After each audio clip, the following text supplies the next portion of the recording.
Greetings to you all who have joined us today for this program, the Subverted Trust Policy Dialogue Forum. Today we're looking at the topic: do we need a national dialogue? And if so, what should be the focus and the form of such a dialogue? This is really a follow-up to the 3 or 4 discussions we've had around the constitutional amendment number 3 proposal, which has caused an outcry. More than that, it's provoked a groundswell of opposition to it that goes beyond just the constitutional issues.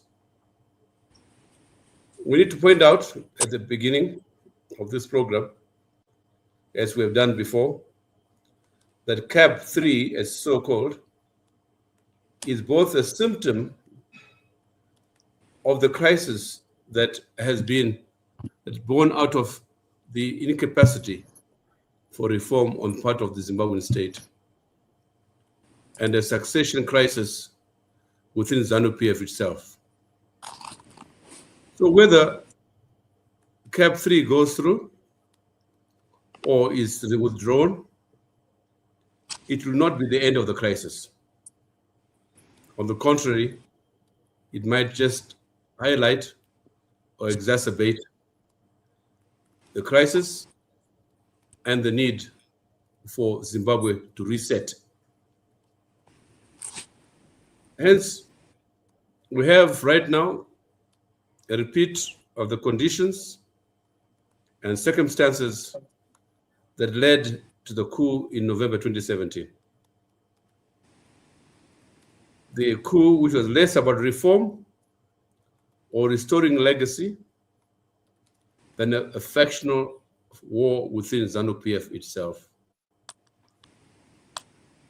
We're not privy to the deal that accompanied the coup, nor the basis upon which the Chiwenga feels entitled to succeed Mnangagwa. Safe to say that as Zimbabweans should not be distracted by another show of factionalism within ZANU-PF and its state. We should focus more and more on the underlying causes of this crisis. As I said earlier on, the incapacity to reform, which has led to the crisis of both the state itself and the crisis of succession. Now, one of the most disturbing aspects of this conversation and debate around CAB 3 has been the very ambiguous statements as to what should follow. On one hand, there are those who say, well, we insist on the withdrawal of CAB 3 and have elections in 2028. And that worries us because we know from 2023 experience, and prior to that, this forum had 10 sessions, a kind of audit of the conditions for free, fair, credible, and peaceful elections. And that audit revealed in no uncertain terms that the elections of 2023, August 2023, would not be fair, free, fair, nor credible.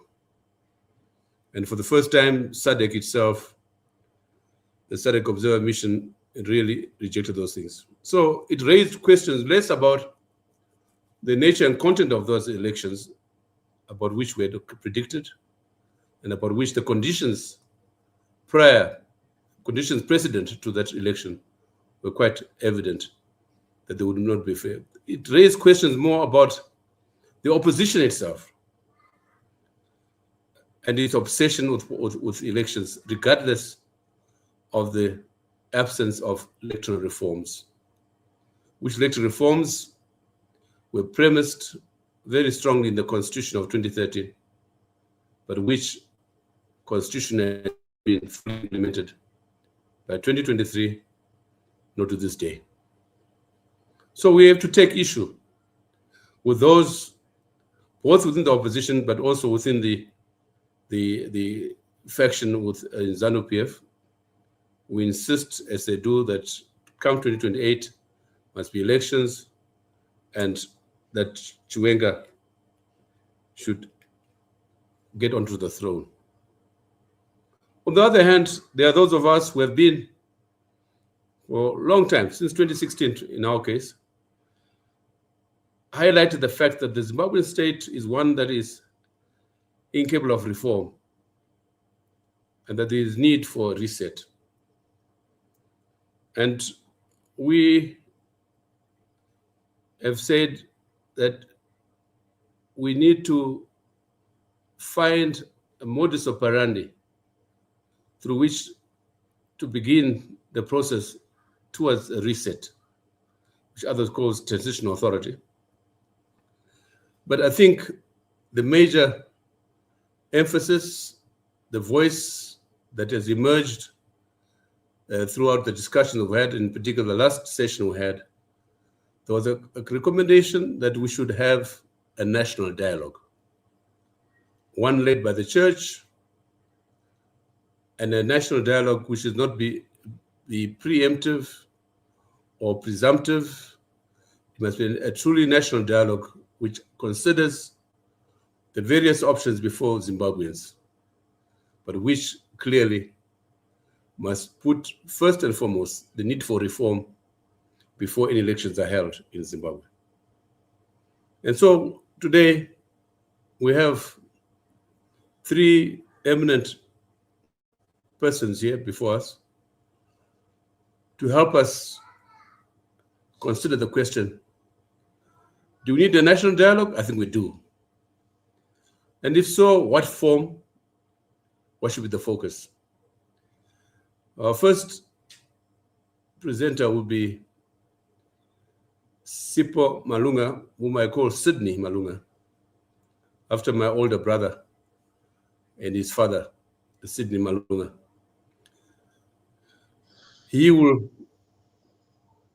has spoken a number of times on this platform, but more recently he has been very busy on X, where he has more than once made reference to the need for national dialogue, and clearly also rejected the idea of this amendment, and indeed also made it very clear that there can be no elections until there are reforms that will ensure free, fair, credible, and in his own words this morning, peaceful elections. Then I will have Gladys Sachwaya, Member of Parliament, an activist, and who has been an academic in own right. And then finally, Chofamba Stole, one of my former staffers on the Zimbabwe Mirror, but clearly one of those that has been on the cutting edge of the Zimbabwe question. Now in the diaspora in the UK, he is an active voice, a loud voice in that regard. And we are bringing him here also because we think that it's time to highlight the role of the diaspora. Clearly, there's a need for us to examine our demographics in Zimbabwe. We keep talking about 16 million, population of 16 million, without recognizing or acknowledging that we have at least adult population, perhaps half of that population outside the country. And therefore, we cannot ignore, for many reasons, the diaspora, where many of our citizens and persons without whom Zimbabwe cannot move forward. So, Sydney, the floor is yours. Thank you so much, Prof. And thank you, colleagues. Thank you, Gladys Chofamba, for agreeing to jointly participate in this panel. And thank you to all those who have joined us from the different places around the world. I have to approach this with a great deal of humility. Nobody seems to have the answers, and nobody really does have the answers to the crisis that our country faces. Our country has been in political and, I dare say, economic crisis for the larger part of its independence. And it continues, this crisis continues with intermittent periods of some contrived stability. But the underlying ethos of those that are in charge of the governance of our country is the retention of power by all and any means necessary. And as long as they are in power and they are uncontested, you will get the stability. But once there is any prospect of any challenge, you will get a backlash. So our problem in Zimbabwe doesn't start in 1980, as a matter of fact, it starts before. We have a problem, political culture. We have a political culture that has instrumentalized the use of violence. So political violence is a valid and very effective instrument for gaining, maintaining, and retaining power. And we learned from the best. We learned from our friends, the Rhodesians, who, with a handful of minority white people, were able to rule over us using the coercive apparatus of the state, using the legal apparatus of the state, using the judiciary to imprison my own father, to imprison the current president, Robert Mugabe, Joshua Nkomo, sending them to reserves in Gonakuzingwa and so on, or beating them up, or torturing them and so on. So the strategy around getting power and keeping it has always been violence in Zimbabwe. I don't credit ZANU for that.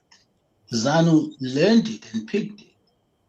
And the problem is that we've never had a culture of being able to resolve political problems without the use of violence, which is exactly why the liberation movements had to resort to the liberation struggle in order to counter the Rhodesian violence with nationalist liberation violence, to force the Rhodesian not necessarily to leave power, but to a conversation about to transition power to the majority Black people. Of course, having instrumentalized violence, having understood the power of violence, both from the Rhodesian side and from its own side, the nationalist liberation movement was never going to let go of violence as the most critical instrument that it needs in order to retain power. So what do we have? We have in 1980 a political process, an electoral process, which is literally ridden with violence. People don't remember. They think that the first political electoral violence happened much later. It did not. The 1980 election was not peaceful. We know that. We know that the Zanda guerrillas never went to the camps as soon as they came back. They never went to the assembly camps. They put Njibas, many of them Njibas went to the camps. But the Zanda guerrillas went to the rural areas to campaign. And we know what campaigning for the Zanda combatants meant, putting everybody in line. And it wasn't even just a case of putting everybody in line, but it was also of reorganizing politics at the rural level. Because remember, before 1980, ZAPO was an effective party, had structures in all rural areas, had structures in Harare, Highfields. But that electoral period had to empty out ZAPO. That was the avowed strategy of ZANU, the ZANU campaign, because at the last minute, there was a decision by Mugabe not to have the Patriotic Front contest together, which now obviously meant that ZAPU had to be removed. ZAPU had to be appended from all the strongholds or any place where ZANU felt that it could remove it. Hence the violence around the elections in 1980. We know even Lord Solms was actually lobbied and to try to declare the election a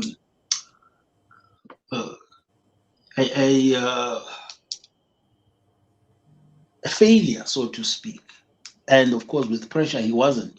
We don't want to add the fact that the British would have wanted ZANU to win anyway, because they were wary of Joshua Nkomo, who was aligned with the communists, with the Russians. But that's another story for another day. But the whole fundamental point is that Kukuraundi was the first Operation Mavotera Papi. It wasn't the second. Mavotera Papi in 2008 was a replay of Kukuraundi. Gladys, you experienced Mavotera Papi in 2008, but I can tell you that from the time the electoral results came in 1980, the clear message that was coming out from people like Edson Zobo and all the seniors in ZANU-PF was that the people of Matabeleland don't want Mugabe. And it was even worse because it was now caricatured as a tribal issue. The Ndebelers don't want Mugabe. That's how we had Kukuraundi. That is exactly why, straight after 1980, Mugabe went to North Korea and started plans to have the North Koreans trained in the 5th Brigade. They didn't start in 1982. But that was a political agenda which had genocidal strategy to achieve.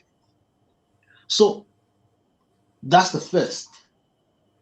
And then as soon as there's peace in Zimbabwe in 1987, as soon as the Unity Accord is signed, then peace returns, normalcy, because there's no contestation of power anymore. Joshua Nkomo has capitulated. He's now the vice president. All his comrades are released from jail, Dumiso Davengwa, my father, and others. And then we have a government of national unity in 1980. We have now one party, ZANU-PF. We've achieved one party state, the one party state, until 1990, when Tuboy, Edgar Tekere, Professor Ibo Mandaza's friend, decides to start Zoom, and then the violence starts again. It starts again. And it is serious, it is violent, and the violence is attached to allegations against the white community, which is aligning with Edgar Tegere and so on. And that violence culminates in the shooting of Kombai by none other than the then vice president's security detail. They shoot Kombai in Guero, broad daylight, not in the night, not in the day, during an electoral campaign. As soon as Zoom is contained, the violence dies again. So from 1990, after the election, of course, Tuboy continues making noise, fighting, but they know they've contained him. And there's quiet. Between 1990, no political violence. Okay, you get the CIO do the odd thing, kidnap this person, kill this person, disappear. You would get the killing of Nleya and so on, Edwin Nleya, the military, because he was a whistleblower on corruption, but it was not political because the one-party state had been contained, had been preserved until 1999, when the MDC is formed. Then Mugabe gets two for the price of one, decapitates the white farmers at the same time as decapitating the MDC, using violence again. But the violence strategy is also very political. The violence is political. It's not violence for violence's sake, because it's instrumentalizing violence to preserve power. And then, of course, we have between 1990 until now, the continuation of violence against opposition. So it's an agenda to weaken and persecute opposition. So we've got a problem of a political culture that prioritizes and instrumentalizes violence. a political culture that is hegemonic in nature, where the dominant political party cannot countenance any form of opposition. Zero. It hasn't since 1980. 1990, ZANU hasn't. Up until now. The GNU in 2008 was an anomaly. And it would ideally have opened a new trajectory in the politics of Zimbabwe, politics of collaboration, cooperation, accommodation. But it did not. Because ZANU's DNA was only we rule and we rule alone. Which is why during the GNU period, ZANU spared no effort to regain its political dominance. And as soon as it did, it went back to factory settings of nobody else but us. You can come and join us. You can come and join us, but you can never, ever rule with us. So we've got this problem of a political culture. How do we get past it? And that's why some of us have talked about a national dialogue. You know, political transitions happen in so many different ways. So you can either, a party loses power through democratic processes, it could be an election, or undemocratic processes, a coup, because those are ways in which parties can lose power, as we've seen in West Africa, and as we saw in Zimbabwe as well. But in that case, an internal coup, it wasn't a coup from outside that removed a governing party from power. But also, history and experience has shown us that intractable political conflict invariably requires resolution, and it can never result in someone winning outright. Sometimes it does. Like in Sri Lanka, they managed to rout the Tamils, as you recall, a few decades ago. But that doesn't take away the problem. It simply drives it underground. In Zimbabwe, we have to contend with a party that has instrumentalized violence, that governs using violence, that controls the coercive apparatus of the state, that does not want anyone else to participate. But of course, this has transformed even more in the past few years into an oligarchy. So why do we suggest a dialogue? We suggest a dialogue because the political culture of Zimbabwe has eaten into everything, including the ruling party now. The fact that ZANU-PF had to remove Mugabe in the way it did was clear confirmation that the absence of a culture of democratic transition has become so cancerous that it is, well, I guess it's always been in ZANU-PF. ZANU-PF has never had a democratic transition of any leader. They've always either died or somebody being replaced or some people walking out and so on. So we know from Chapo and so on, if we go into history. But the point fundamentally is that there is absolutely no other way now. There is no other way. Zimbabwe has been able in history to prove that it can resolve its political differences via dialogue. There was a dialogue in Lancaster House, which ushered in independence, imperfect as it was. But the outcome of that dialogue was a political process, an election, and a black majority government. There was conflict following that, Kukuraundi and the genocide that follows. It only ended with dialogue. It wasn't as inclusive as we might have expected or we might have hoped, but some people will argue that it was at gunpoint that Nkomo negotiated with Mugabe. True, but that Kukuraundi ended with dialogue. It ended with an agreement to share power or to capitulate. Some people will call it that if they're cynical. But it ended with Nkomo becoming vice president. It ended with the amalgamation of ZAPU and ZANU into one party. Then we had peace again. So my point is that, and then of course, 2008, the only thing that brought back stability, including economic stability, I dare say, if we're looking for arguments beyond politics, was that GNU. So now we are at another turning point. 2017 simply postponed the problem. It didn't resolve it. It postponed the problem because, like we said, some of us that we are getting another Mugabe problem is coming. Another 2017 problem is coming for President Emerson Mnangagwa. And as much as, and this is the fascinating thing I always say, you know, if you compare the two, President Mnangagwa and Mugabe, there's so many fascinating positive attributes that you'll find in Emerson Mnangagwa that you don't find in Mugabe. This is an opinion. I'm not saying everything is positive.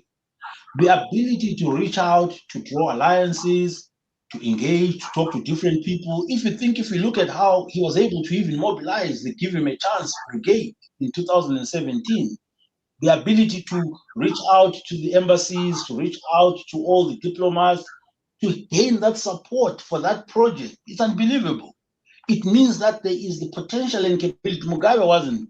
Mugabe was this or that. You know, he wasn't the person who will engage, who will have a meeting at his farm with different people, with whoever, with nobodies. He wasn't. Unlike the current president, if ever we're looking for something which is positive, and that makes for the possibility to be open. For example, if I was to think about it, if ever at all there was a serious intention to move our country forward, which I don't think there is. So for me, as I try to wind down so that at least others can come in, the goal, the ultimate challenge Zimbabwe needs to address is that we need to normalize politics. We need to normalize politics. We need to move politics from being this zero-sum, winner-take-all, do or die, dog-eat-dog thing. Because this is what politics is. And it has become that even in the opposition. Can you ever believe that the fallout between the colleagues in the CCC could be what it was? But it has happened from Welshman, Gibson, Morgan, Togo, Tendai, Mzuri. The replication of ZANU politics, the ZANUism that infiltrated the opposition politics is just shocking, but it's a political culture thing. So for me, the transformation roadmap in Zimbabwe cannot bypass a dialogue. It cannot bypass bringing together different interests, different groups to have a conversation about what kind of country they want, how they will be able to share power, how they'll be able to share interests, how they'll be able to participate in the politics and the economy of the country. I will talk about what stands in the way of that. But it's the only way that sees Emerson, Chamisa, Welshman, myself, a Koko from Cholocho, students movement, sitting in one place saying, hey, whether it is led by the government, I really don't care who leads the dialogue, because some dialogues are led by government. Cyril tried to do a national dialogue, Cyril Ramaphosa, just now. Chapo in Mozambique is leading a national dialogue just now. He's the president of the country. He's got a lot of resistance from young people after that election. That wasn't free. That was neither free nor fair. But he's decided he's going to lead a national dialogue to try to work through the problems the country faces and find solutions. So whether it is led by the church, by the government, by whoever, for me, it really doesn't matter. The point is that there has to be a dialogue. We can't get around it. Until and unless there's a dialogue, we're going to continue to have this politics of violence, of exclusion, of dominance. And with the dialogue, the aim of the dialogue must be to articulate a vision, a democratic vision for the country, an inclusive democratic vision that says, okay, how do we all feel part of this thing, because none of us feel we're part of this thing. And it was before, it was nobody in ZANU feels they're part of this thing. But now it's all the people outside ZANU and the people in ZANU, except the people that are now that have now got ZANU by the I don't want to use the term. You don't, Monatomical term. So there's a few people now. So the people that are outside are now more than the people that were outside before. And as soon as this bill passes, oh my goodness, even the people that think they're inside are going to be outside. That's basically what happens if you look at what happened in Russia with Putin. As soon as he made it, all the oligarchs, where they, Khodorkovsky, they all went into jail. He jailed all of them and sent them to Siberia. Because they thought, oh, we put you there, we helped you. Putin was like, you don't know anything. I'm the one who gave you all those gas things, who nationalized all those gas companies, who gave you all, who nationalized all these companies in Russia and made you rich. This is my Russia. So anyway, the point is that the inclusive democratic vision would ideally be accompanied by a multi-year transformation program. I would have absolutely no problem. You see, if currently President Mnangagwa said, I want a dialogue and I want us to have a multi-year transformation, political transformation program, and I would like to lead it if you let me, I would have a conversation with that. I would even be willing to have that conversation.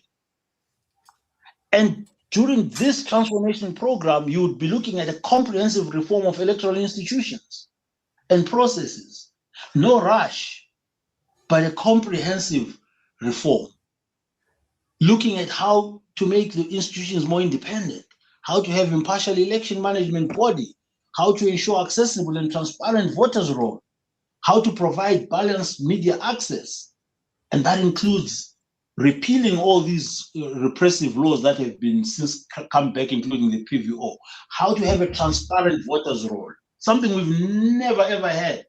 And now it's going to be worse. Now they're sending it back to Mudede. I don't know who the new Mudede is going to be. How to have a transparent voters' roll, how to provide balanced media access for all political parties, how to have peaceful and hindered political campaigning, how to reform voting, counting, and transmission of results, how to address questions around dispute resolutions. Nduna was an MP for 4 years after everybody agreed, including the Electoral Commission, that he wasn't supposed to be MP. The second is that the second big point that would have to be addressed in this political transformation program, which would be part of this dialogue, how do we move our country forward, would be the fundamental transformation of the confrontational zero-sum political culture in our country, including fostering inclusive political discourse. Our discourse is so violent, it's so angry. You speak, oh Mdewere, oh Mzezuru, Makaranga Toranyika, my opposition, the polarization is so much. We need political discourse that recognizes legitimacy of differing views. Every view matters. The smart and the stupid, the old and the young, the powerful and the powerless, the rich and the poor. Every voice matters. So fundamentally transforming this zero-sum political culture would be one of them. Reforming the winner-take-all electoral system. We need to get rid of this electoral system that we have. There's been an attempt to include a bit of PR in it, but it's not good enough. I don't know if people understand and know that if it were not for the winner-take-all system, the BDP would never have been in power for as long as it was in Botswana. They've lost. The BDP has lost the numbers game in every election for the past 20 years. They've lost to the opposition. The numbers themselves have always been for the opposition. We all know that the same thing has happened in Zimbabwe. So we need to address the winner-take-all system. And there's ways in which it can be done, whether it's a mixed member system, you mix it with winner take all or PR. But PR generally tends to be more, of course, it sometimes leads to unstable governments, the need for more coalitions and so on, like we're seeing in South Africa. But it encourages moderation. It encourages tolerance. It means that even if an inclusive electoral system ensures that even if you lose power, you don't lose it all. You don't lose everything. Take example, 2008. Mugabe lost to MDC, to Morgan in the first round. But he lost by a few percentage points. If we didn't have the winner take all, Mugabe would have said, okay, fine, I'm stepping back a bit. You only have a few percentage points, but I'm also sharing in the power because there are mechanisms for you to share. Your numbers correspond to the share of power that you get. But it would mean that an inclusive political system right now would mean that ZANU has everything to gain. Because ZANU is afraid of losing power, right? It would still be able to participate in politics. It would not lose it all. And an inclusive political system would also forestall any retributive political behavior, and it would rein in revenge politics that ZANU-PF fears the most. Because a lot of what's happening now is that the fear is what will they do to us if we lose power. And that fear, by the way, is actually everywhere. It's the people in ZANU who are thinking, what will these people, these other factions in ZANU do to us if we lose power? And then, of course, broadly, what will the Zimbabweans do to us if we lose power? Will we still be able to retain the wealth? Will we not go to jail? Will we not be prosecuted? Will we not be held to account? Will we not be killed? It's that bad. The fear is real. The other point of a dialogue and a transformative political program would be to revitalize oversight institutions, key oversight institutions, including rededicating ourselves to developing an impartial judiciary. We all have heard and we all know the allegations of judicial capture, the perceptions. I dare say, I don't know, I'm a lawyer, so I can't say I know this judge is captured, that judge is captured. But we know that over the years, confidence and trust in our judicial institutions has completely disappeared amongst the Zimbabweans. So revitalizing key oversight institutions such as the judiciary, making sure it is independent and it is impartial, making sure the security sector is national in its outlook. It does not seek to protect individuals. It doesn't follow people around pubs and bars. It doesn't kidnap and kill people, but it scans security threats. I remember talking to a colleague of mine who was at the time in the security sector. When COVID came, I said, do you people realize that COVID is a bigger security threat to the government and to ZANU-PF than opposition? I was saying to this colleague of mine who was in the security sector at the time, and I was saying, we see now everybody's around the president every day. You're showing us the president's attending meetings, people are attending. Do you realize that you are failing in a particular way because you are not containing, one, this pandemic, and two, you are not managing it properly? So revamping and revitalizing the role of the security sector so that it is genuinely national in character and not partisan. Strengthening parliament. Oh, I'm sorry, Gladys, for what has happened to the parliament. I posted a few days ago about parliament when my father was there. People say, Sipo, come and join, run for parliament. I'm like, what am I going to do there? If they give me a car, maybe that might be good use of my time and maybe something else. But parliament is an important institution for us. Not the way they are trying to manage it. Expanding the space for independent media and establishing robust anti-corruption institutions. We don't have that. And then, of course, one of the other things that I'm almost done, there's two more. The other thing would be developing a capable, ethical public service. We've got a lot of great people in public service who have just not been able to do what they want, would like to do too, were trained to do because of the conditions and the circumstances. But we also have a lot of great people all over the country who are not in public service, who should and would want to serve in public service should the opportunity arise. Serving in public service is one of the greatest privileges and honors, and should be for any person, any patriot in any country. That is why at independence, so many people dropped everything and came back home to serve, including Prof in the public service. Could have continued teaching wherever he was teaching. Bernard Chidzero was still at the UN. He dropped everything and came back to be Minister of Finance. I mean, economic planning, sorry, it wasn't Minister of Finance. And I dare say, even for some of us who have spent all our careers working as international civil servants at one point at the UN and so many places, I want to come and work for my government.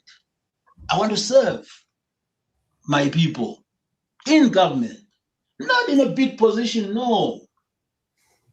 But I would like to give that patriotic responsibility. I'd like that patriotic responsibility to be filtered. I know that some people say, okay, I want to be minister. No, that's not really service. That's political office. So we are going to need that. And many countries that have succeeded have been able to draw on all their people all over the world. Look at Nigeria. Look at Kenya, South Africa. They're able to draw on their people, put them in all these interesting and strategic places. Rwanda is one of them. Rwanda. So I want to end by saying that success for this requires building a broad national consensus. It's not a few people that can sit down in some corner with money and decide this is the way the country is going to go. Because basically you can do that, but you've got millions of angry people that will eat you the minute they get the chance. They will eat you. So even if CAP 3 succeeds, it's going to go with that baggage. Not they can worry about Chiwenga, but they also need to worry about Zimbabweans too, who are not likely to benefit anything from this. So for me, the point is that if we can build a broad national consensus, including the people that are right now pulling the strings to CAB, they need to be at the table. They need to be at the table. These Ugandans need to be at the table. They have a stake. They have fears. They have concerns about themselves. So everybody, when we say inclusive national dialogue, we're not talking about leaving anybody out. We're talking about having everybody in, hearing what everybody's concerns are, and building a broad national consensus. It has to be broad. It can't be narrow. It has to be a consensus that recognizes legitimacy of diverse perspectives. Like, that one, he thinks this way. He's like that, but he cares about the country. He's a patriot. He's one of us. Just like you have conservatives in the US, you have liberals in the US. But one thing that they'll never argue is the commitment to their country, the commitment to the United States of America being the superpower of the world. Whether you have the Democrats leading, the Republicans leading, they're all Americans. When that flag goes up, they all hold their hands. They all hold their chest. So I don't want to talk about the need to engage Western and multilaterals, because I think we're going to have to be more assertive and clearer in what we want as Africans, but as Zimbabweans. Before, I would have said this, before Trump and before the West showed itself to us. It had showed itself so many times, but right now, I think that whatever strategy has to be Pan-African. It has to be SADC. It has to be oriented around How do we build a strong country in a strong region, in a strong continent, engaging the rest of the world? And this is absolutely more important because we've got China that's got us by the anatomy as well. You know, that part of the anatomy I didn't want to talk about. We've got the Russians as well looming there. But of course, the difficulty is that they're working with individuals inside the country, the elite that are benefiting the most, that have no incentive for this. I'll stop there and say the challenge is, of course, how do you confront the fear that these people have of losing power? But there's got to be something in it for them. How do you step back? How do you step back in a way that you don't lose it all? And I'll give the example of the gentleman of Cali, those who know. The gentleman of Cali, this was the Medellin cartel. They made a decision, they made billions and billions of dollars, killing people, selling drugs, but they had one vision: to retire as legitimate businessmen. Their vision was, we are going to, and they actually negotiated a deal for them to go into prison. As long as they were going to keep everything else, keep their businesses, keep their money, keep everything else. Of course, things went sideways because the problem is that there were other contenders there who wanted the share of that business anyway. So I'm going to stop there. Siyabonga, Sydney. Siyabonga, I'll come back to you to the end, but maybe I'll ask the other two speakers to react to that. You've outlined the problem that we have in our country, the culture of violence, intolerance, the tendency to treat all opposition as enemies, to be vanquished. And I think we're nearly there in the current dispensation, where there's hardly any formal opposition. You have set out the political transformation program. Now it's for us to find out how one can effect that, put that, what would be the trigger, the modus operandi towards it. I now turn to Gladys Sachwayo. Amainin, let me begin by asking you, since you're in Parliament, what's the likely outcome of CAB 3, beginning at Parliament level? Is Parliament likely to endorse it or reject it? Thank you so much, Prof. It is a pleasure to be part of this platform and to be part of this conversation as we try to find solutions to the crisis that we face. You ask a very important question, Prof, on what is going to happen in Parliament. In as much as I've been very clear in terms of a personal position that I have around CAB 3, that I do not think that it advances the democratic values and principles that we have always been fighting for. But the reality is that the game was played a long time ago. It is quite clear that the attack on the opposition, in the 9th Parliament, before this 10th Parliament, when we had the First Amendment and the Second Amendment, all of that was already geared towards creating this situation that we now find ourselves in. And when we then came to the 10th Parliament and we saw the recourse that we saw, and then the appointment of people that were not elected by the people into Parliament, all of that was meant to reconfigure the numbers and to make sure that ZANU-PF by hook or crook do have a 2/3 majority, so that eventually when we are then faced with a CAB 3, it becomes, almost, it becomes a done deal, as it were, because they will then use that 2/3 majority to make sure that they push through, the CAB 3. the problem that I'm also, seeing in Parliament is that, the Speaker Mudenda and the leadership of Parliament, and when I mean the leadership, it also includes those that came into Parliament through illegal means after the recalls. They're the ones that are supposed to make, decisions around how the votes are going to be conducted. If it was a secret ballot, or if it is going to be a secret ballot, we stand a chance that maybe the 2/3 majority,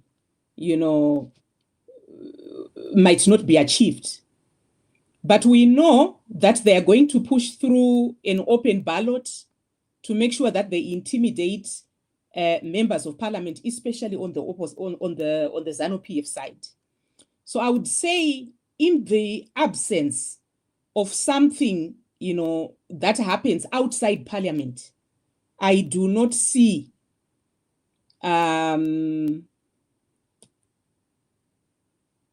I do not see, CAB 3 being stopped by parliamentarians, given the reconfiguration of numbers, but also the rules and procedures through which this CAB 3 is going to be enacted. So I would then say that would be my answer to your question, Prof. But coming to the, debate of the, Carry on. Prof, okay. Coming to the debate of the day, I think my brother Sipho has done a fantastic job in terms of giving us, a helicopter analysis, in terms of the history of the country and some of the challenges that continue to bedevil our, our mother country. But I would say, I think clearly we are in the interregnum, where the old is dying and the new cannot be born. And, we have been in this situation for a very long period of time. We continue to see the morbid symptoms, So my short answer in terms of national dialogue is yes, we need national dialogue.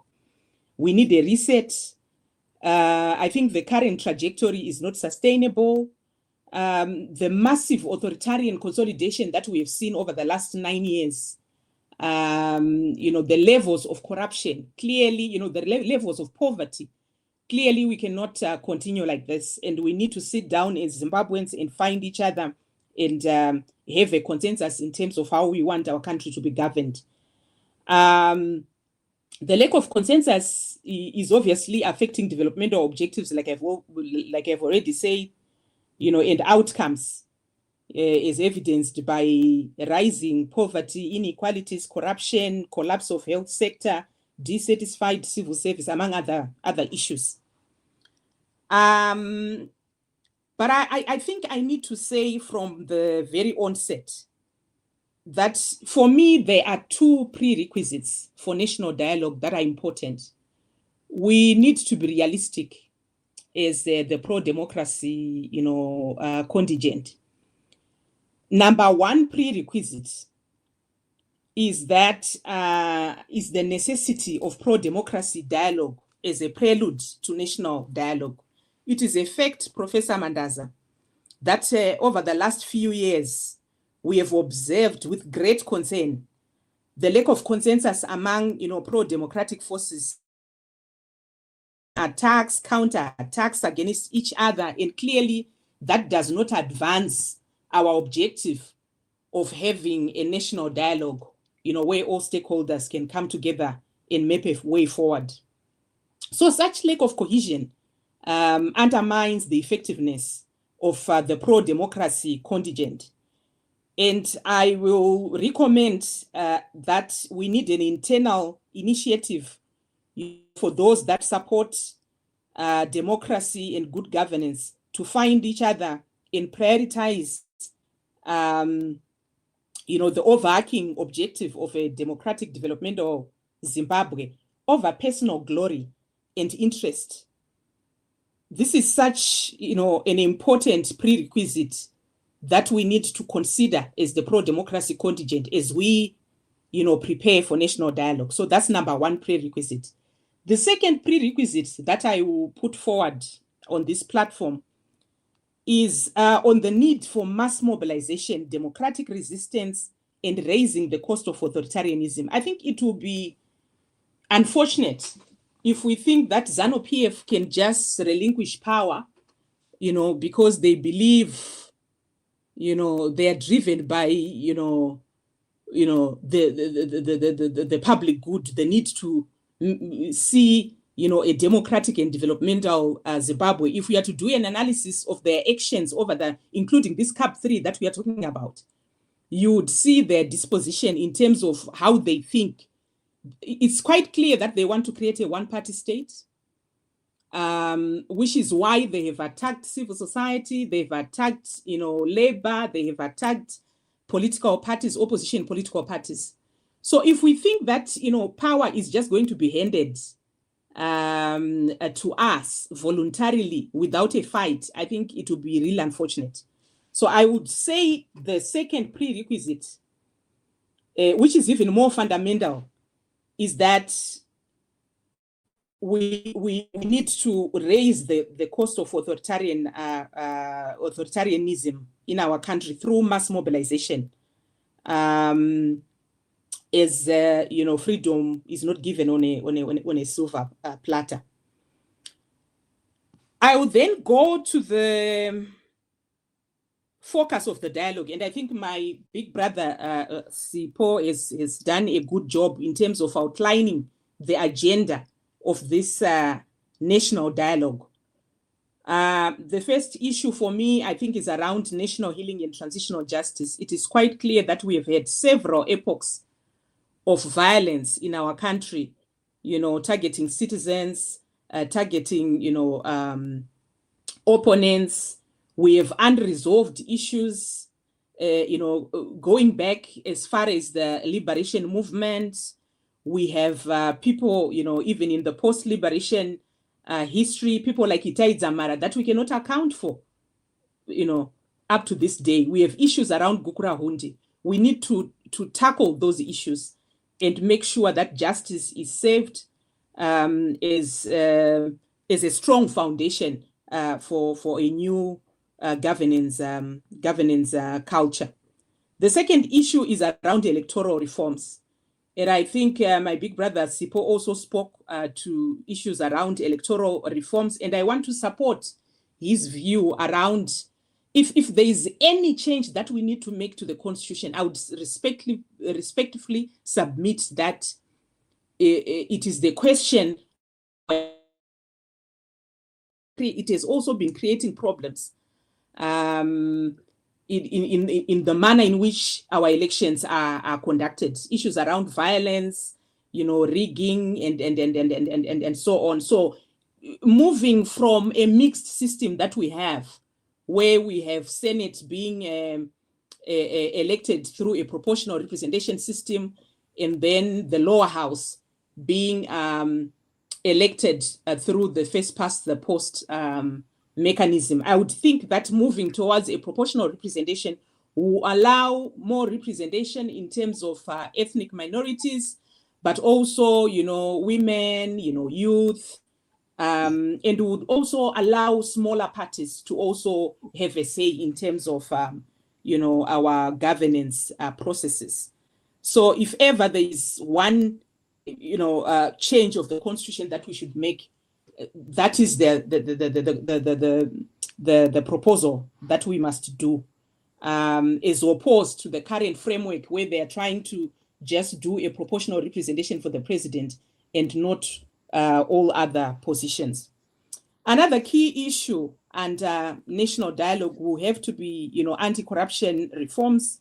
Corruption has become so ubiquitous, issues around clientelism, tenderpreneurship, kleptocracy, which have become really key features of the Mnangagwa regime. So we need to, be talking about what kind of reforms we need to be seeing so that we deal with the scourge of corruption. We have been long talking about a whistleblowers bill, protection of witnesses, these are some of the issues that we can be talking, to, and this track. Then there's also the social agenda. Our health system, education system is in comatose. Social security, we need to make sure that we re-engineer those sectors to make sure that they deliver in terms of the needs of citizens. Economic reforms and debt resolution is also very fundamental. I heard my big brother saying we need to think in other terms, in terms of our relationship with the International Monetary Fund, the World Bank, your IFIs, which I fully, support. But the challenge that we have is that we have got a huge debt as Zimbabwe. That is more than, I think it's plus 23 billion United States dollars. And we need to find a way of, resolving that debt question if ever, Zimbabwe, is going to progress in terms of its economic development. International re-engagement is also, quite key.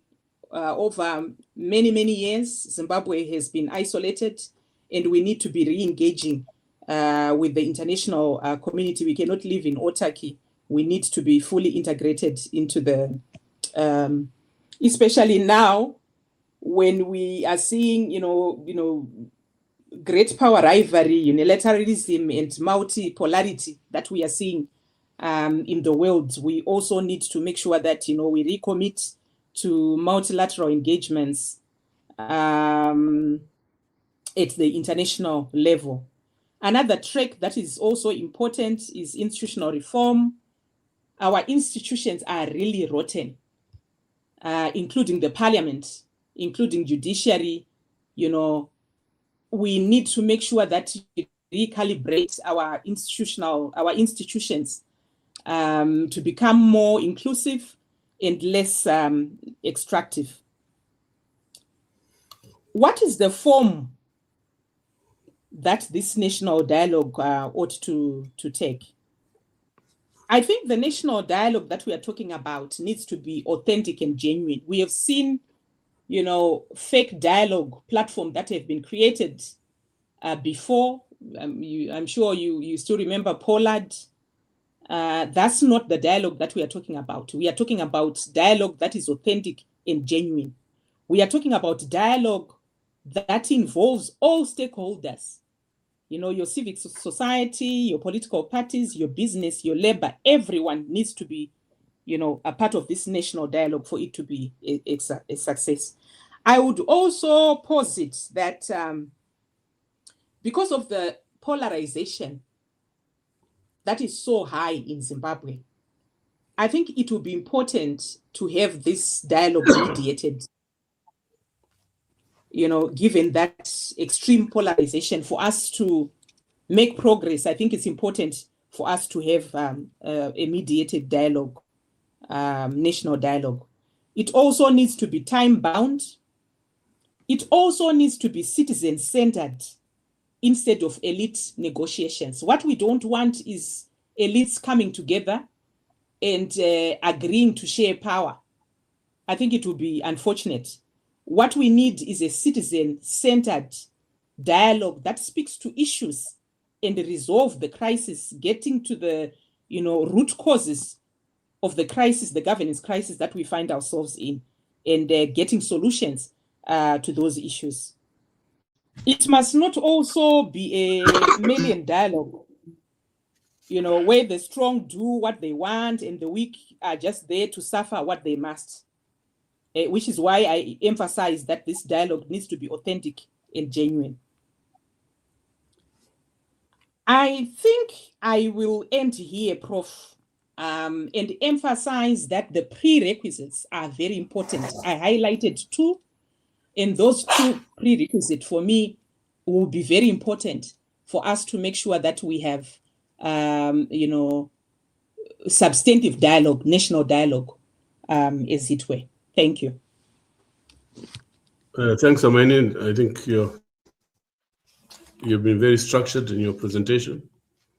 I have noted all the points you've raised, from the prerequisites to the form of the national dialogue. I just have one or two questions. One is, how would the national dialogue begin in your view, and when? Thank you so much, Prof. You ask an important question. Oh, my camera has not been on. Yeah, now we can see you. Meaning, all right. You've been hiding yourself, have you?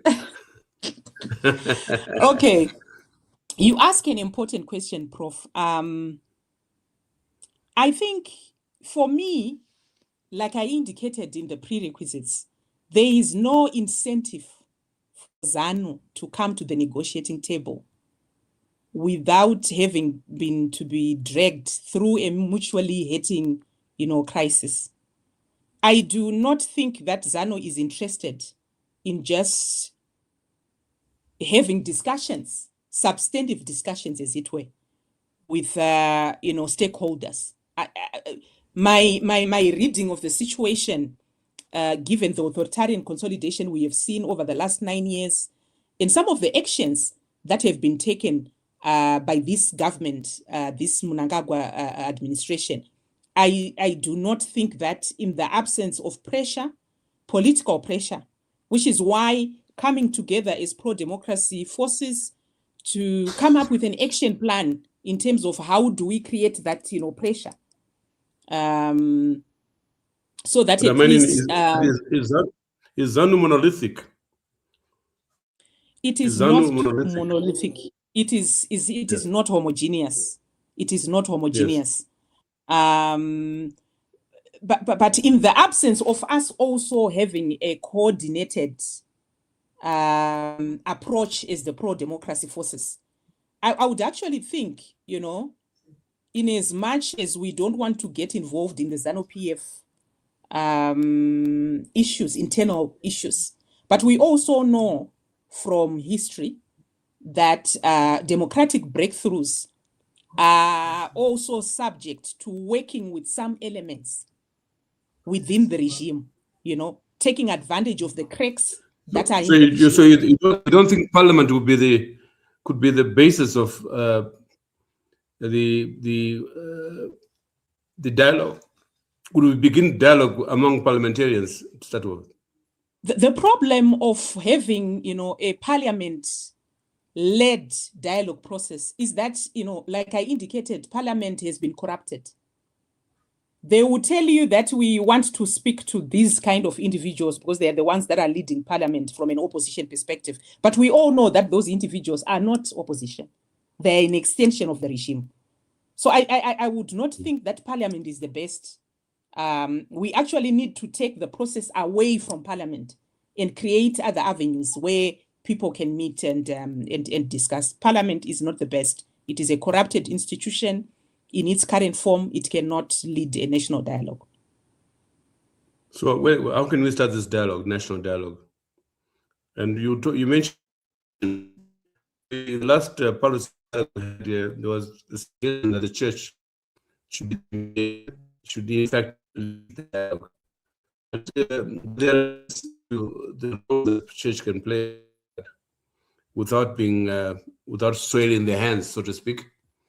So how shall we go about it? The challenge, which is why I opted for a mediated dialogue, national dialogue, because even among the church, we have seen also how some of the church leaders have been corrupted and how polarized the church platform has also become. So I'm not too sure whether, we will be able to find somebody locally who has the gravitas and the confidence of all stakeholders. I would assume that the region, for instance, might be our best bet in terms of creating this national dialogue. We'll come to that. I can see you're smiling. Let me go abroad. I can see you're smiling. Let's go abroad to the diaspora. Hey, Shofamba Skole. Good evening, Prof, and good evening, Gladys, my sister, and brother, Dr. Malunga. You should get used to us calling you Dr. Malunga now. You've earned that accolade. I want to speak mainly from my perspective as a diasporan, and I would like to open with a clear statement about the dialogue that I think, and I think this is a shared view by quite a number of diasporans, that there's no credible pathway to a legitimate government in Zimbabwe, not through elections based on the current electoral system, or after the passage, according to ZANU-PF's ambition, of the proposed constitutional amendments. We will be further from a legitimate government than we've been in the last two elections in 2018 and 2023. So, in my view, that makes dialogue an inevitable, proposition. We can only perhaps maybe resolve the crisis of legitimacy and lay down key fundamentals about how to move forward and progress as a nation from a consensus-led national, conversation. And this conversation should be all inclusive and involve, everyone. In that respect, the diaspora is not an external stakeholder. The diaspora is not an optional participant, but it is a key, or a strategic national asset, and very much, an indispensable part of that conversation. I don't think that it'll be rational or even to exclude the diaspora from an economic perspective or a political perspective. When we look at the numbers, the higher estimates put the diaspora population to close to a third of the national, Zimbabwean population. In the UK alone, estimates go from anywhere from 500,000 to 1 million, diasporans. In the last 5 years alone, at least going by official statistics, over 72,000 Zimbabweans were given work visas, and they've come and joined mostly the health and social care sector, but also across the board, social workers, engineers, people in the financial services, and so on. And such a huge influx of Zimbabweans into the UK alone, more than 20 years, or more than a quarter of a century after the current exodus, began, is a telling, statistic.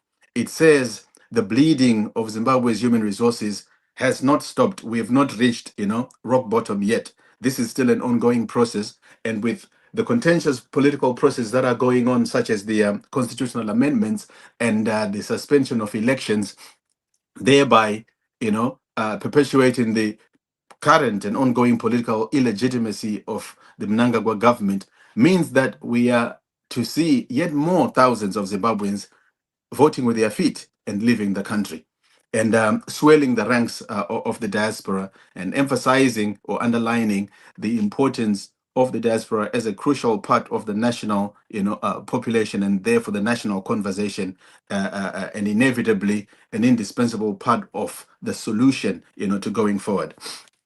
I will make the case because our role in national processes is either contested or ignored or unacknowledged, or perhaps maybe recognized but conveniently sidelined. So, having made the case for a national dialogue, I proceed to make the case for why the diaspora is an indispensable part of this conversation and why we ought to be included. We've been an economic anchor, in Zimbabwe for decades now. Remittances exceed $2 billion, dollars, per year, and this far outstrips foreign direct investment, which is about a quarter of remittances. This also far outstrips and is more stable than aid flows. And we've seen, how aid, is affected by policy changes in the, donor countries. We've seen the USAID, pulling out, of development aid, and leaving, loads of programs, in limbo, and a lot of people stranded. So in that context, you begin to see diaspora, remittances, and the diaspora as a source of, capital, in a more crucial, and fundamental light. So we can say the diaspora has been, a key informal stabilization fund for the Zimbabwean economy, and we've financed the survival, of the country, providing much needed hard currency, for crucial inputs at a time when the economy itself was not generating sufficient, reserves, for that purpose, and so we are indispensable to the shaping of Zimbabwe's economic recovery. And why is that? We are also one of the biggest, if not, in fact, we are arguably the biggest repository of professional skills and expertise within the broader, Zimbabwean, nation.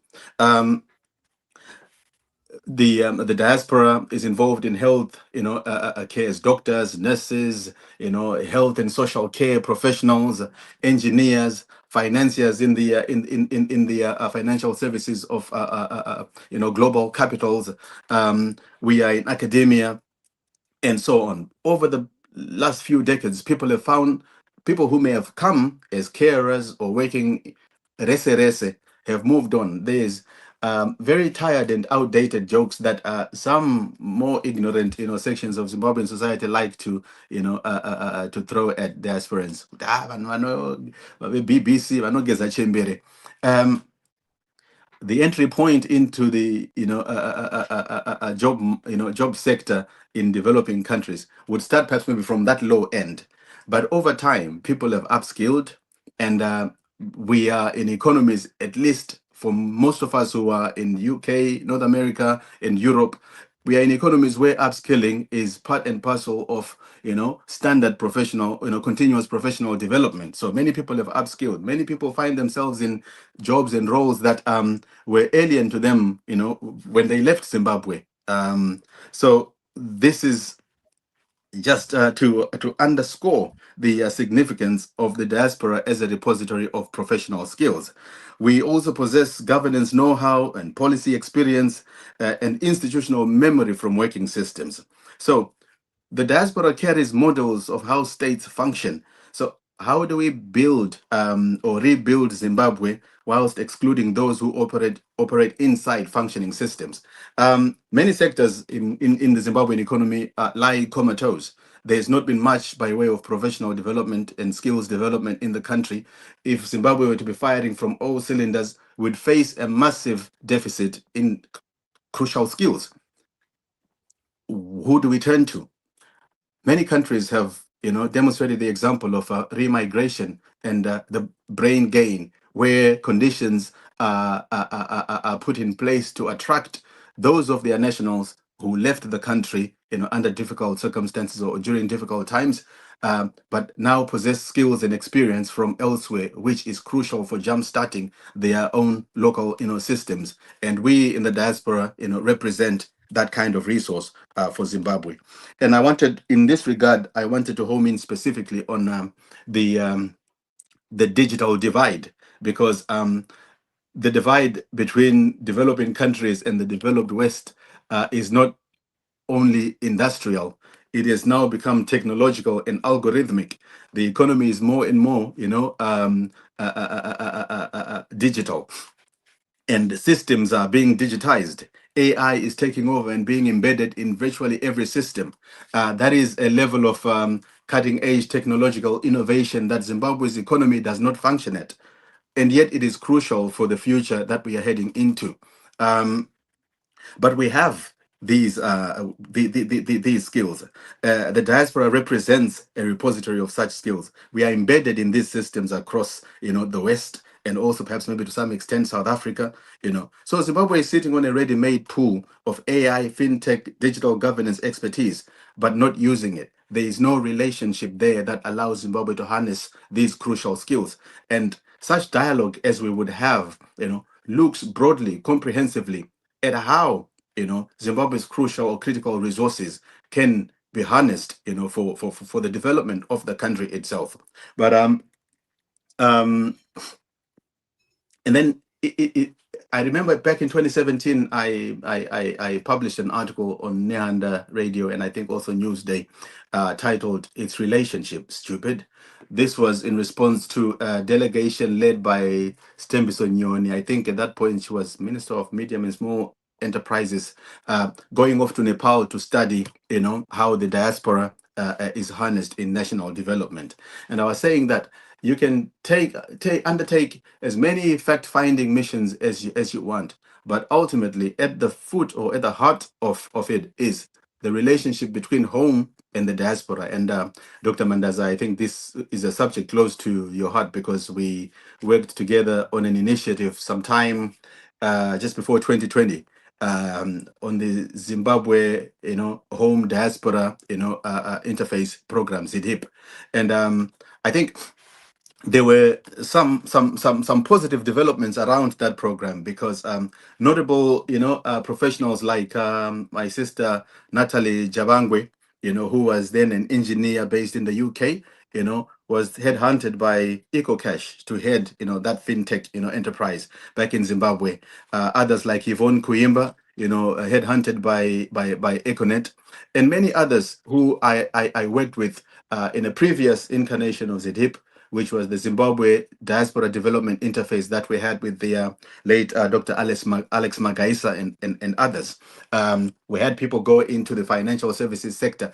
There are many auditors, or financial, professionals, harvested by UK institutions from Zimbabwe, from such firms as Deloitte and all these chartered accounting firms. And they are all over the city of London. And some of these,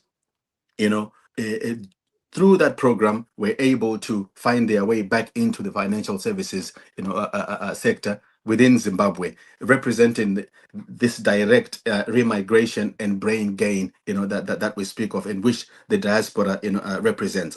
When we say it's relationship stupid, it does mean that we need to put in place the kind of confidence building measures that I think the UNDP around about 2013, when the new constitution before the new constitution, during the inclusive government, they put out I think a study which had a toolkit around confidence, what they called confidence building measures to promote home diaspora engagement. And some of these involved dual citizenship, which the 2013 constitution eventually adopted, although years after the passing of that clause within that constitution, the then Registrar General Tobayo Amdede used to resist a dual citizenship. And it was, I think, people testing this in court. I think Trevor Nube might have been one of those who were victimized by the system over being so-called Zambian. His nationality was disputed and alleged to hold a second citizenship, and this notwithstanding the fact that the 2013 constitution had been passed allowing for dual citizenship. Thankfully, over the years, this has become standard, and Zimbabweans are able to hold the citizenship of other countries without losing, their Zimbabwean citizenship, and which is crucial because in the countries they reside in, their host countries, it is important to secure, secure status, secure immigration status, because nothing is as unsettling and destabilizing as not having settled status as the diaspora. Many in the diaspora will tell their own accounts and experiences of struggling to find a foothold, to sink their roots or their feet, to find their feet and their footing within the countries that they migrated to because of immigration issues. So when a migrant has achieved, the threshold to qualify for settled status, citizenship, it is about the biggest economic boost, a diasporan could have. So we are thankful that the 2013 constitution, delivered by the efforts of the inclusive government, especially the MDCs in that particular government, have made this possible.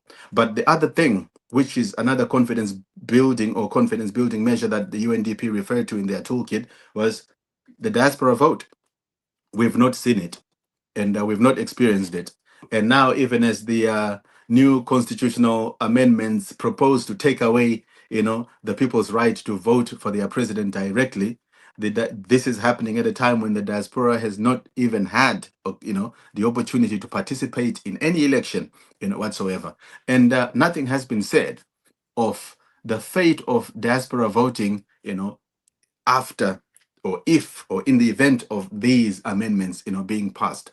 Are we reduced to a constituency, a single constituency? How many constituencies to vote for MPs who would then carry our vote to participate in the presidential election in parliament? All of that is silent. So these are some of the problematic issues we face as a diaspora, because it is clear marginalization of an important segment of the population in the life of the nation itself.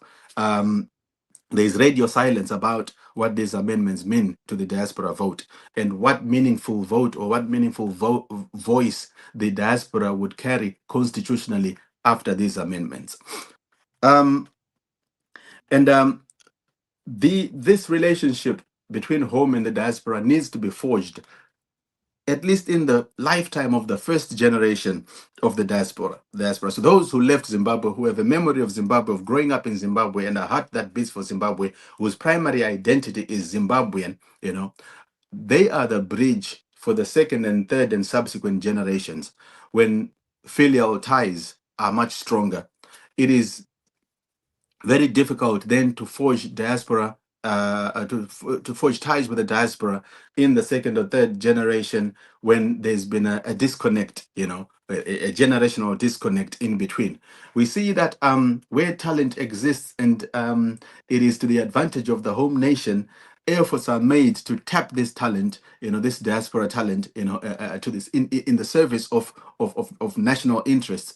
In sport, for instance, the Warriors recruit their players from whether the English Premier League or the Scottish Premier League. Like there's this young man in Scotland who is doing wonders. He is part of the Warriors team.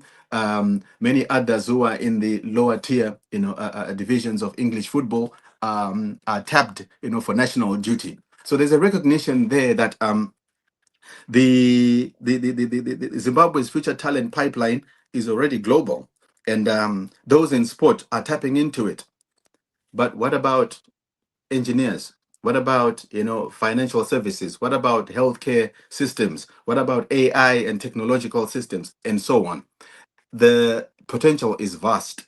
So, and this is what the diaspora represents. There should be a very strong nexus between home and the diaspora, and there should be institutional, infrastructure in place so that it is not down to the whim of a government. I recall back many years ago when Didymus Mutasa was still in government, and he made disparaging remarks about the diaspora being a good riddance anyway.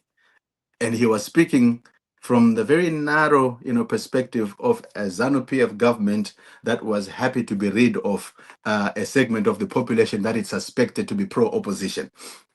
But if we are to think in the national interest, if we are to think in the interest of the development of Zimbabwe, of course, we cannot afford such myopic views.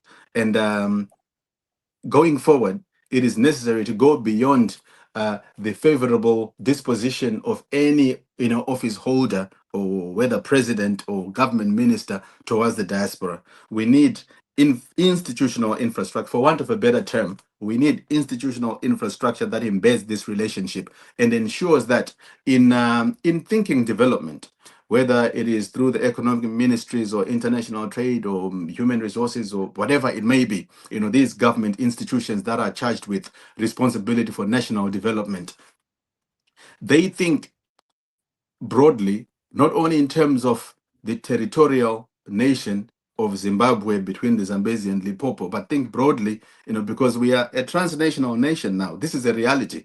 And the systems that I was talking about, the digital systems that are now in existence, they allow us to exist, as a transnational nation, and indeed to participate in the Zimbabwean economy, even without being there physically. But it takes a government and a system that recognizes the intractable relationship between home and the diaspora, and sees us as one and the same family, one and the same national family, to craft policies, and put in place statutory, frameworks to embed, to embed this relationship and ensure that, the nation, gets, the best from it. We have many examples of thriving diasporas that have been engines of development in the in their own countries. The Chinese diaspora, investors from Hong Kong, Taiwan, and South Asia driving early industrialization. India, the tech diaspora in Silicon Valley, fueling the IT boom in India. In, of course, Israel, everybody knows about the Israeli diaspora. The Irish diaspora as well. And closer to home, the Rwandan diaspora, who were crucial in post-conflict reconstruction, in Rwanda. So we are saying that the diaspora is a strategic bridge to the world. We have access to capital markets. We have access to investors, policy networks, international credibility, and credit lines, as it were. Even without thinking institutionally, even as individuals, it is very easy for 10 diasporans in the UK with a healthy credit rating, to quickly raise, a few $100,000, pounds to put into some industrial concern and finance it in Zimbabwe, for instance, without going to an international bank for access to small to medium enterprises can easily benefit, through this people-to-people engagement when the diaspora and home are working as one, using and leveraging the networks and resources that are at our disposal. So we need to see this, that as we think of the re-engagement, and this has been a policy agenda of this so-called, Second Republic, a new dispensation, international re-engagement. But when you look at the financial flows from international, development agencies, from donor agencies, and when you look at the flows from FDI, and you see them dwarfed several times over by diaspora remittances, it tells you that your most important engagement agenda should be, with your own people. This should not be left as a second thought or an afterthought, but it should be a primary plank of international, the government's international, development policy or foreign policy, harnessing the resources of its own people. But I would end with this, as I said, it's relationships, stupid. And any relationship needs to be cultivated, needs to be invested in. And there are things that everybody knows. We've spoken about them, the confidence building measures, the institutional infrastructure that allows it, to proceed seamlessly.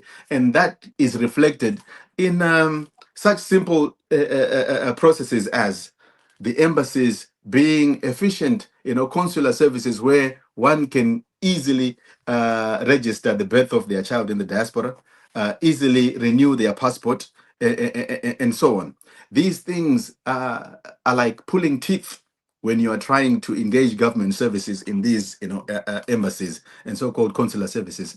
The attitude of the staff there is quite obtuse and archaic. It's a very sad irony and reflection of how far, our countries, how far back, our countries are. When you walk into, the embassy and the kind of service that you get, the very, very, not, if staff were merely nonchalant, you would say, well, they could be forgiven for it, but almost deliberately hostile. And here you are used, to a country in which you are king as the customer.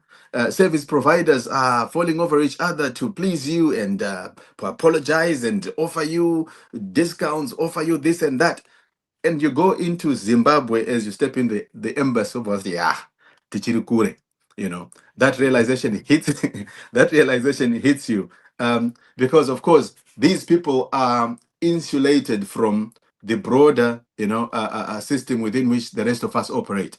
So they have not evolved with us to operate at the level of service delivery that we are accustomed to as residents of, these countries of systems that work.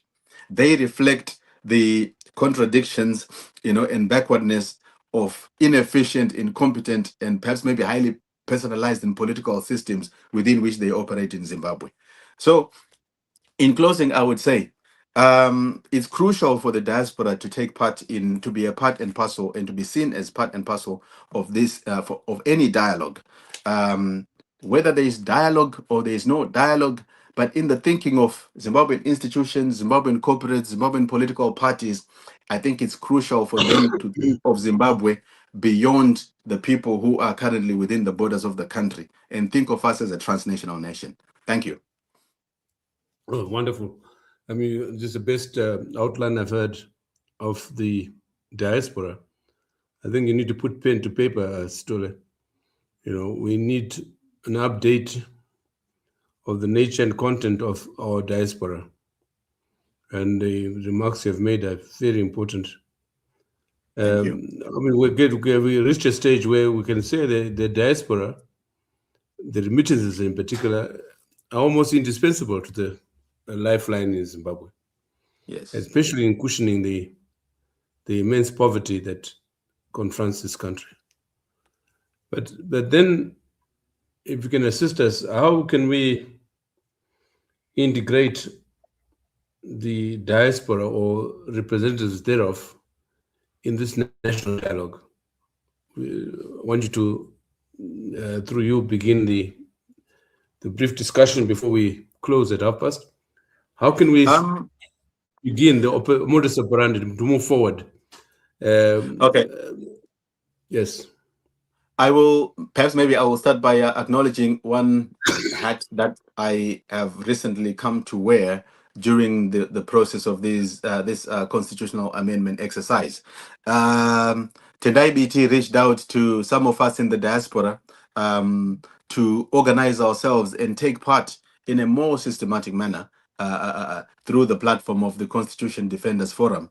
And this is something that we, began to do and have been working on over the last few weeks, engaging, ourselves or engaging each other from across the countries of the West, Europe, North America, the UK, and also South Africa, and other places where we have, key, concentrations of Zimbabweans.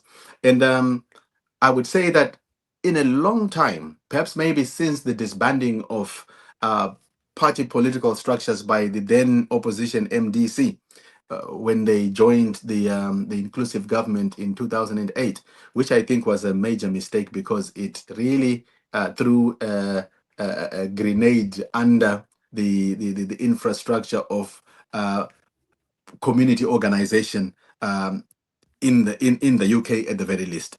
So we've gone by without organized platforms, and the ones that we've had are very limited ones, to the point where those of the ruling party have now become even more visible than members of the members of the opposition, supporters of the opposition, especially here in the UK. Especially, of course, many of them are treasure hunters, wearing their scarves and attending functions at Zimbabwe House to be seen and to then at least get access to offices in Harare when they are looking for land and other, economic opportunities. But I think such platforms as the Constitution the Constitution, the resistance to the constitutional amendments, it has created, linkages among those who are opposed to what is going on down in Zimbabwe. So other than CDF, we have the constitutional, the Defend the Constitution platform. We've got the National Democratic Working Group, or Scholars Group. They have activists based here in the UK. We've got many other human rights groups as well that are here in the UK. And when we did the independence demo at Zimbabwe House, we came together as the citizens' protest, which was the first time in a long time that UK, Zimbabwean community groups were coming together under one platform, to prosecute a common cause. So that is a nascent, perhaps maybe a development in diaspora community organization. And it is something that we can feed into and grow, as we look at broader, engagement with the Zimbabwean question, including participation in national dialogue. Well, I'm glad to hear this. In the weeks ahead, we can concretize the arrangements and the process towards the national dialogue. I'll come back to you soon, but let me go back to to Sydney. Sydney, are you able to put some concrete proposals as to how we can towards the national dialogue?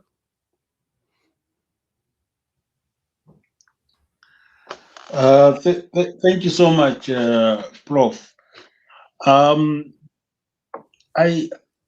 of the opinion that you know, even the most complicated conflicts, the most intractable conflicts, end because people start talking, and people start talking without telling people that they're actually talking. By the time people start, by the time people get to know that people have been talking, it's been happening for a long time. You will remember that in the case of Mandela, he started talking to to the Boers without even telling his ANC comrades, and he of course he acknowledges it, and he says, "I knew that they wouldn't let me do it if I had spoken to them and told them, can we talk to these people?" Because there's always a divergence of views, and I completely understand. There are people who believe that ZANU-PF must be fought with everything that is there, and it must be removed. It must be, even if there are people who are talking about, why don't we go back to the war? You know, there are people who never experienced war, young people who are like, we have no problem starting a war. And of course, they don't understand that war is not something that you easily start, because you can start it, but will you end it?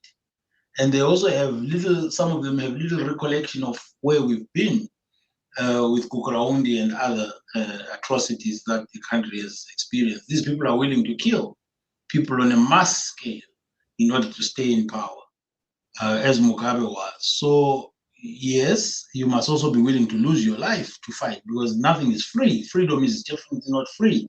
So another way, for sure, and this is what our captors have. The captors of our state must know that even as we talk of dialogue, it does not mean that people are not willing to fight for the country.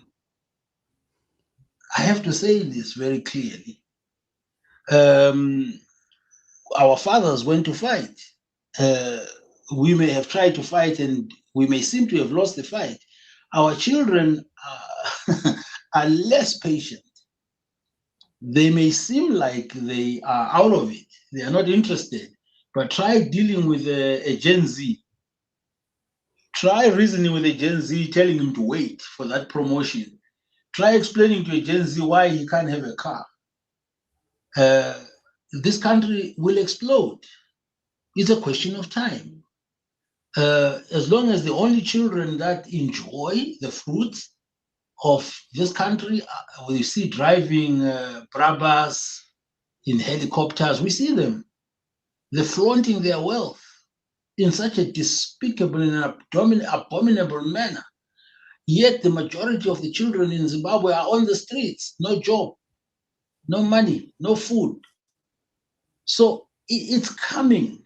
And this is another reason why the oligarchs and these people that have us by the throat and the country by the throat and ZANU-PF by the throat, they need to understand this, that the day will come when they will not know where to run to. The rocks will be burning, as Peter Tosh says. Where you gonna run to? The sea will be boiling. So they have to understand this. But what we are saying is that is not necessary. We've got the ability to navigate our country through change, through political transformation, because these are sensible people. These are people who are sensible enough to understand that they have wealth. They might want to protect some of that wealth, but they need to understand that people are not happy that they have this wealth. People are not happy how they have gotten this wealth.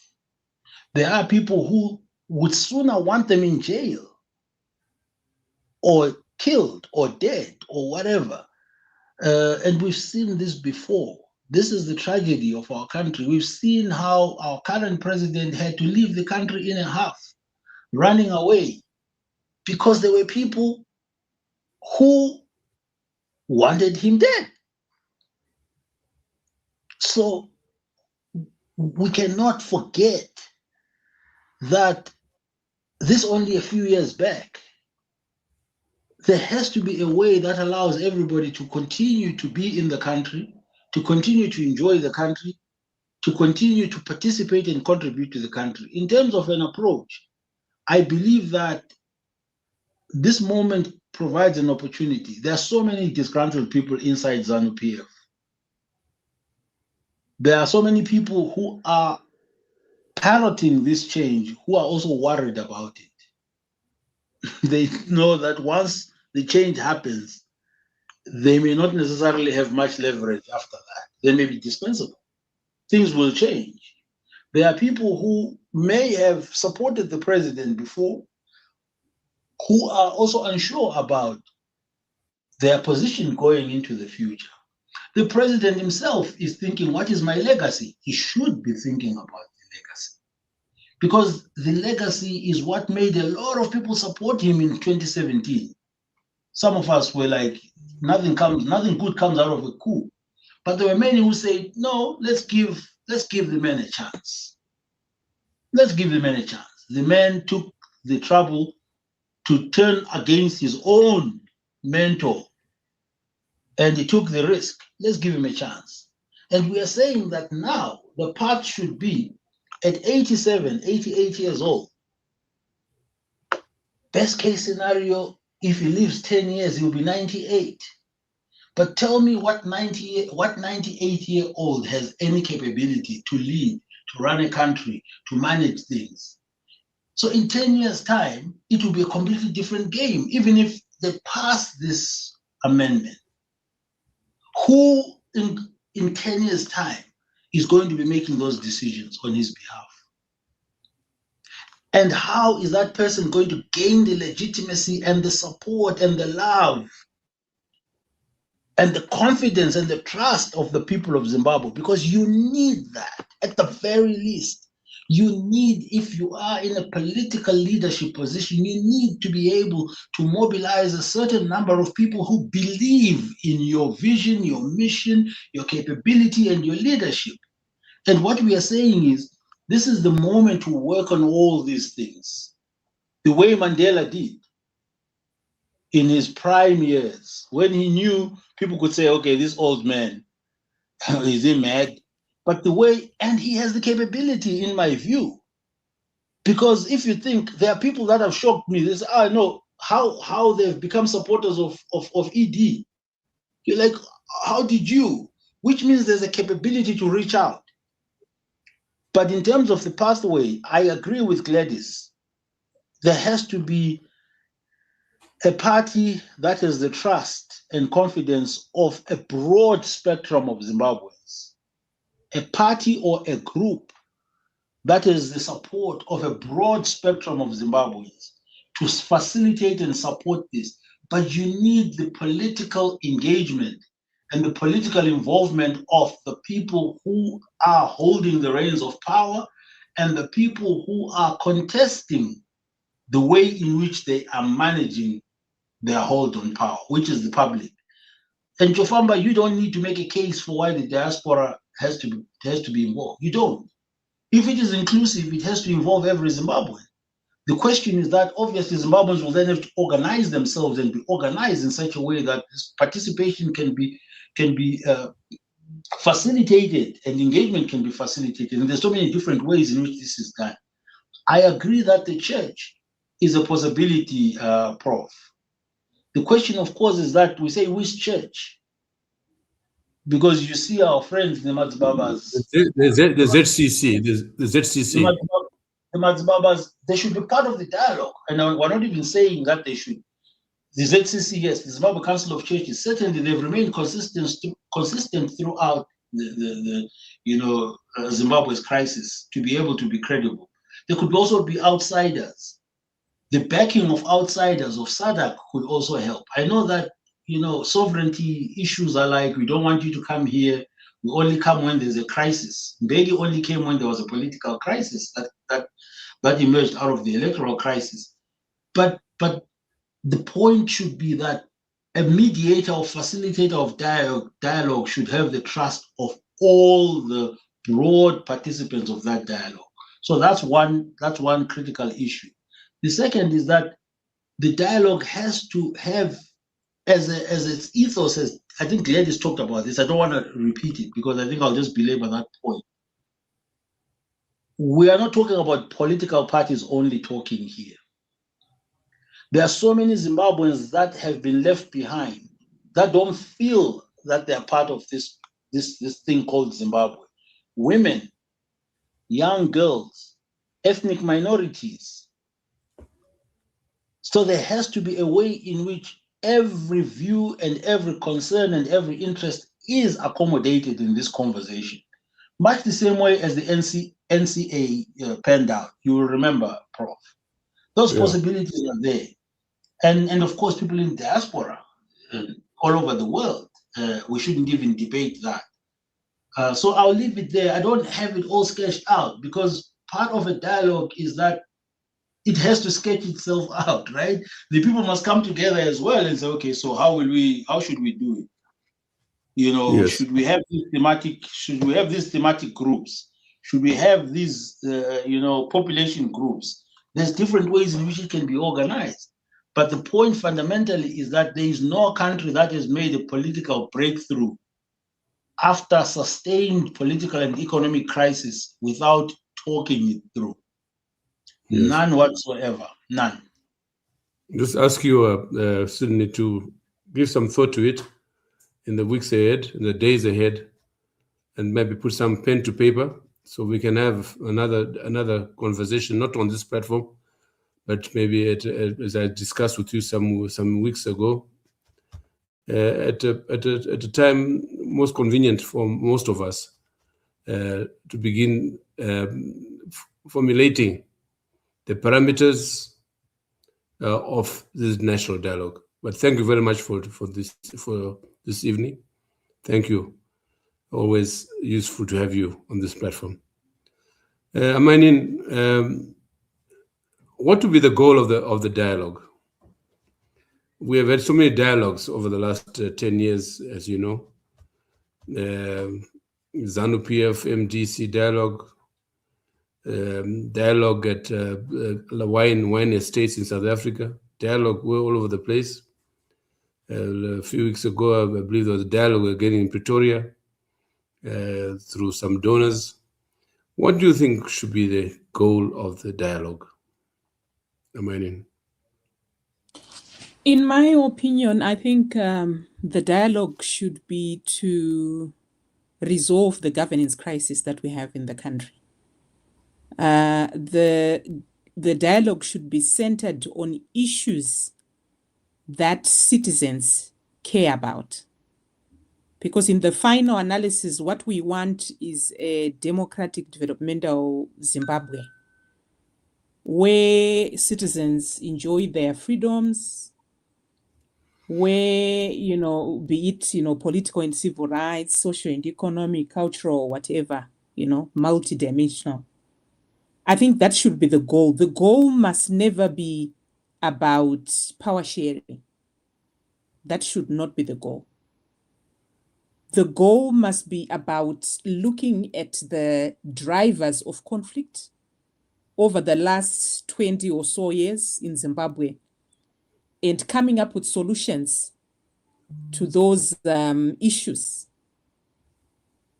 to make sure that we have got a sustainable, outcome, in terms of the society that we want to create. So I would say it should be citizen-centered. It should be looking at issues that citizens care about, your social agenda, economic issues, electoral issues, and so on. So it should be going at the heart of the Zimbabwean governance crisis and looking for sustainable ways of resolving those. Are you aware of efforts towards formulating a national dialogue process. Are you aware of a process in which some of us are involved, where the DCP with the convener Timber, CDF with convener BT, the NCA, Love Maduku, the PCC ourselves, the ZIPA comrades, that there's been a plan to meet, possibly together with the church, at a date to be decided upon, to begin this formulating in the dialogue process. Are you aware of this? Have you been approached at all as an MP? I've not been approached. It's actually news to me. Okay. Well, I'm sure you will hear soon from either CDF or DCP. Okay, great, fantastic. And what do we think will be the appetite among some of you parliamentarians in such a discourse, in such a dialogue? Well, you do have MPs that will certainly support a platform for dialogue, but you also need, I'm a little bit uncomfortable with a dialogue process that just, that targets Parliament because of how Parliament is configured, like I indicated. I think we need to broaden our reach. Yes, those parliamentarians that are supportive, it's important to get them on board. But I think beyond parliamentarians, we also need to be alive to the limitations of Parliament as it is currently configured, and make sure that we broaden to other, actors, political actors, civil society actors, and those kind of people. No, thanks, Amanian. We'll be in touch. We are always in touch. Thank you. Yes, thank you very much for this evening. Shofamba Stole, what's your last word on the way forward? No, I in the context of the decline of organized opposition in Zimbabwe, there seems to be the reality on the ground seems to be that there is little pressure for mass mobilization of Zimbabwean citizens without the vehicle of a mass-based organized political party to lead that charge, which I think perhaps impresses on my mind the importance of some kind of a citizen engagement strategy that is needed, to whether conscientize people, galvanize people, and maybe encourage people to actively engage with the dialogue process, to actively engage through whatever platforms that may arise, whether the ones that are already there, such as you've mentioned, or other citizen platforms. The decline of the opposition also sadly coincides with the decline of civil society. For a long time now, civil society has been very, very quiet in terms of its role in engaging with the national process, and even as an adjunct to organize, political opposition. That whole, a section of political, life appears to be at a very low ebb.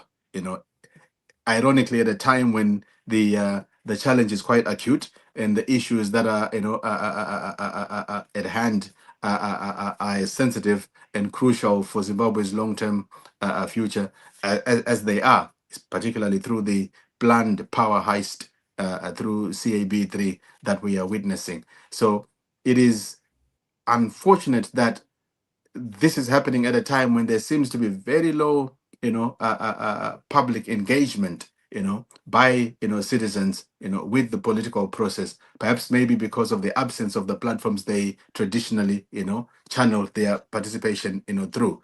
The consultation process kind of gave us a glimpse of the appetite, there is across the country to engage with the national process. People have pent up frustrations and disappointments and even opposition to the processes that we are seeing, or the state of the nation's affairs and the direction the country is going in. And that was a very small glimpse of the you could say maybe the public sentiment out there about the state of affairs that people were briefly allowed to showcase through those managed consultation platforms, which means that if there is a much broader platform availed to Zimbabweans, they are quite happy to step up and pronounce themselves if indeed the sentiments that we saw being expressed, sometimes at great personal danger, in hostile environments, is anything to go by. So people are ready to speak out, but I think there is need for a very, very robust, citizen engagement strategy, citizen engagement exercise, so that as people speak through the platforms that are sufficient, to accommodate, such, like public voice, it is difficult to ignore. It is difficult for the powers that be, to ignore, because of course they will resist the idea of a national dialogue. They've always been used to holding power and lording it over, the nation, and for them to concede to a conversation or a dialogue, they would have to feel as though the ground is moving from under their feet. Without that, you will see, ZANU-PF resistance to any, forms of dialogue. Thank you. No, thanks, Shafamba. As I said earlier, if you can put some notes on paper, the selection of this panel was by design. It's part of the process, and we are here. It's well known that some of us have been involved in this process for some time. We're moving to a stage where we have to sit down, a number of us, to plan the national dialogue in consultation with all groups, including elements within ZANU-PF. And as Sydney said there, I mean, it is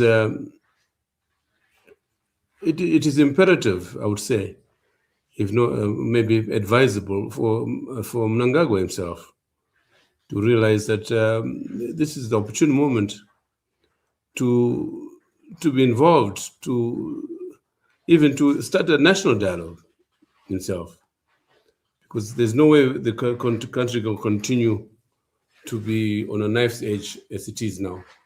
As I said earlier on, the country, the CAB 3 is a symptom of a deep malaise in the country. It is not something contrary to what the proponents of it claim, that this is a way to save the country. Far from it. We're in a deep crisis, and the sooner we realize that, I think we have reached rock bottom, no doubt about that. And as Sydney says, we need to realize that we have to engage in dialogue. So we'll be in touch with some of you in the course of the coming few weeks.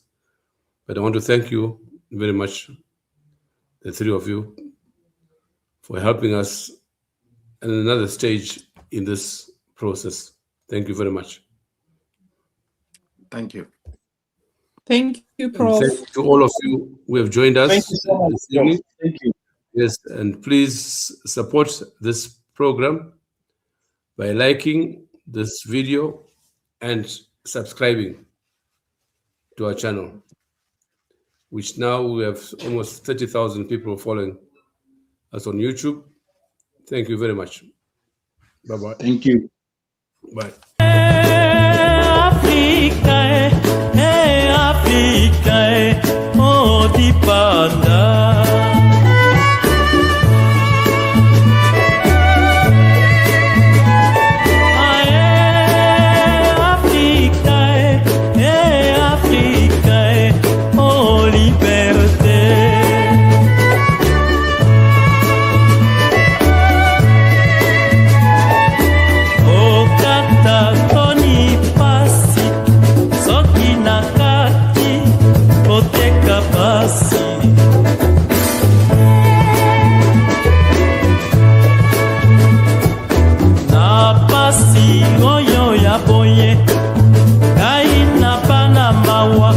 nakoka te.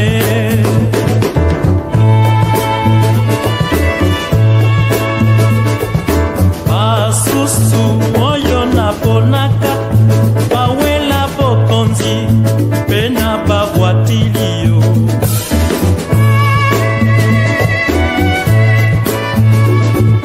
Bavoti tango ekomaka ngai nakomi moto pona bango.